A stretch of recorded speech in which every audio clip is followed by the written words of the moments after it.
ও মা, কি রান্না করছো? ইলিশ মাছ করছি। কই বলো দেখি কিভাবে করছো।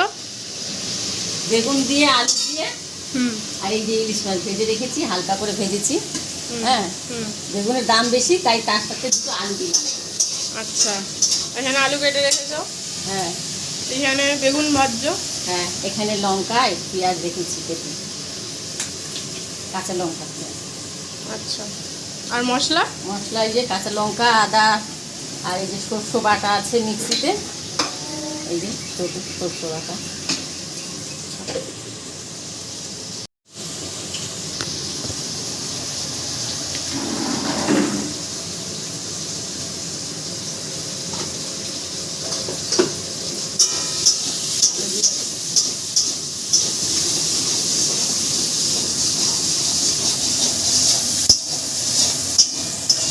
তুলে নিলাম।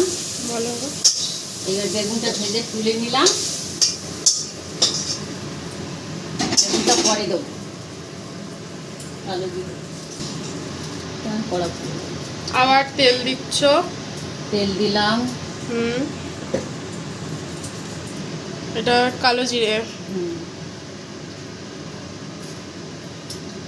কালো জিরে দিলাম,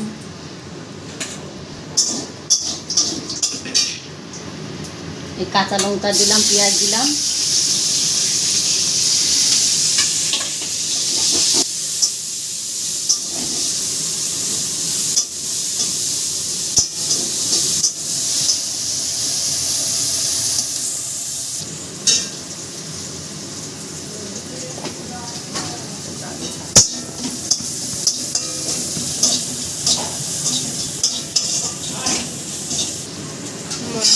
আলু দিয়ে দিলাম,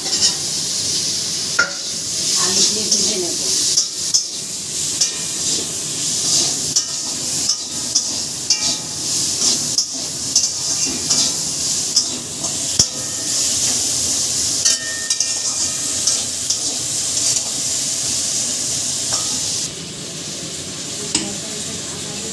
এবার মশলা দিয়ে দিলাম,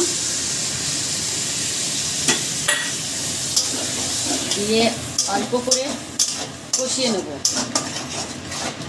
অল্প করে কষিয়ে নিয়ে হলুদ অল্প দেবো, লবণ হলুদ দেবো, হলুদ অল্প দিলাম।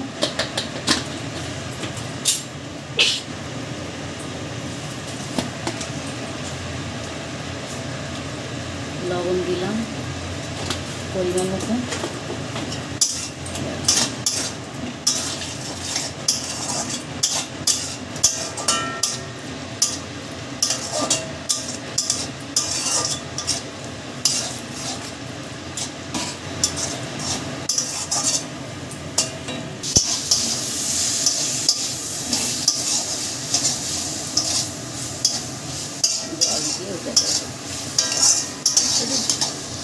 এইবার পরিমাণ মতন জল দিলাম।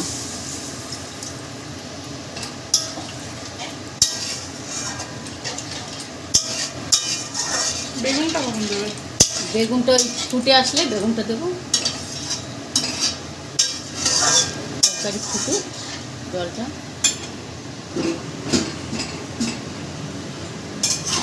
এদিকে কি বসিয়েছো? এদিকে নেনুয়া।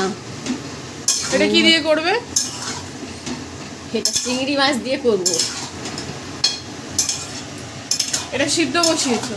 হ্যাঁ, চিংড়ি মাছটা কাটা নেই তাই আগে ভাবলাম সিদ্ধ করে নিই, সময় নষ্ট করব, সিদ্ধ করে রেখে দিই। চিংড়ি মাছ ভেজে আর পেঁয়াজ লঙ্কা ভেজে দিয়ে দেবো, এটা ঢেলে। আচ্ছা আচ্ছা, আর এটা কি করে রেখেছো এখানে ঢাকা দেওয়া? এইটা আমি আগেই করে নিয়েছিলাম ভিডিও করার আগে। এটা কাঁকড়া আর কাঁচা আম দিয়ে, এখন দোফলা আম বেরিয়েছে, এই দোফলা আম দিয়ে আর কাঁকড়া দিয়ে টক করেছি। ও, এই যে কাঁকড়া, এই মোটা মোটা ডাঁড়াও দিয়েছি। হুম, এখানে টকটা হয়ে গেছে আর এখানে ইলিশ মাছটা হচ্ছে। এবার খুলে বেগুনটা দেওয়া হবে। বেগুন মাছ একসঙ্গেই দিয়ে দেবো। আচ্ছা, বেগুন আর ইলিশ মাছ যেটা হালকা করে ভাজা সেটা একসাথে দিয়ে দেওয়া হচ্ছে, দিয়ে চাপা দিয়ে দেবো।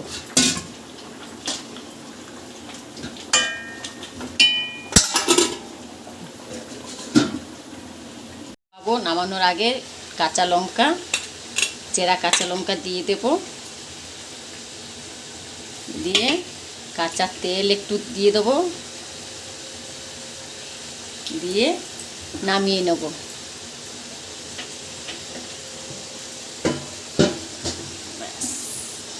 তারপর মায়ের রান্না হয়ে যাওয়ার পরে আমিও বসে পড়লাম আটা মাখতে, কারণ আটা মেখে লেচিও করে ফেলেছি। এবার এক একটা করে রুটি করবো আর হটপটে নামাবো, করবো আর হটপটে নামাবো। তো আমি রুটি করি রুটি মেকারেই, কারণ গরমের সময় রান্নাঘরে দাঁড়িয়ে দাঁড়িয়ে রুটি করা একদম অসম্ভব হয়ে পড়ে, পুরো চান হয়ে যায় রীতিমতো। আর এই গরমে আগুনের সামনে দাঁড়ালে ভীষণ কষ্ট হয়।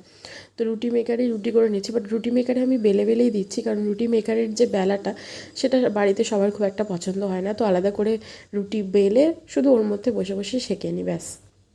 আর সকালবেলা আমরা সবাই ব্রেকফাস্টে রুটি দিয়েই টিফিনটা করি, আর রাতের বেলাও তাই। তো এটা রুটি মেকারের এই একটা আমার বিশাল সুবিধা। আরেকটা জিনিস কি তোমরা খেয়াল করেছো, আমি যেটার মধ্যে একটা কাগজ আছে, একটা কাগজের ওপরে রেখে বেলনাটা রেখে আমি রুটি বেলছি, সেই কাগজটা কিন্তু হচ্ছে আমার এক্সামের কাগজ। মানে সিউতে যখন আমি গ্র্যাজুয়েশন করছিলাম তখন অনলাইন ছিল যেহেতু, তো সেই অনলাইনের সময় আমরা A4 সাইজ পেপারের মধ্যে পরীক্ষা দিয়েছিলাম, তো সেটারই পেজ। তো যাই হোক, এখন এটার কাজে লাগছে, আর রেজিস্ট্রেশন নাম্বারও লেখা। আর এদিকে সন্ধে হয়ে গেছিলো, আর কিছু তো স্ন্যাক্স খেতেই হবে, মানে সবারই সন্ধে হলেই স্ন্যাক্স করে মনটা। তো ভাইকে বলেছিলাম মোমো আনতে, তো ও পাড়ার দোকান থেকে মোমো এনেছিলো, আমি ভাই মা এটাই মোমোটা খেলাম। আর এদিকে দেখো কাঁচা আম মা কেটে কেটে ছুলে রাখছে, এটা আমশি বা আচার কিছু একটা করবে, সেটাও আমি তোমাদের পরে দেখাবো। তো এখন মোমোটা এনজয় করছি।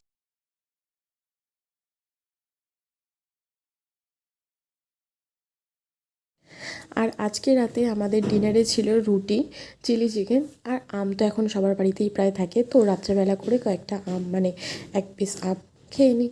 তো এটাই ছিল আজকের ডিনার আমাদের। তো আজকের মতো এইটুকু। আর হ্যাঁ, এই চিলি চিকেনের রেসিপিটা কিন্তু তোমরা দেখতে ভুলো না, এই চিলি চিকেনের রেসিপিটা আলাদা করে দেওয়া আছে। বাই।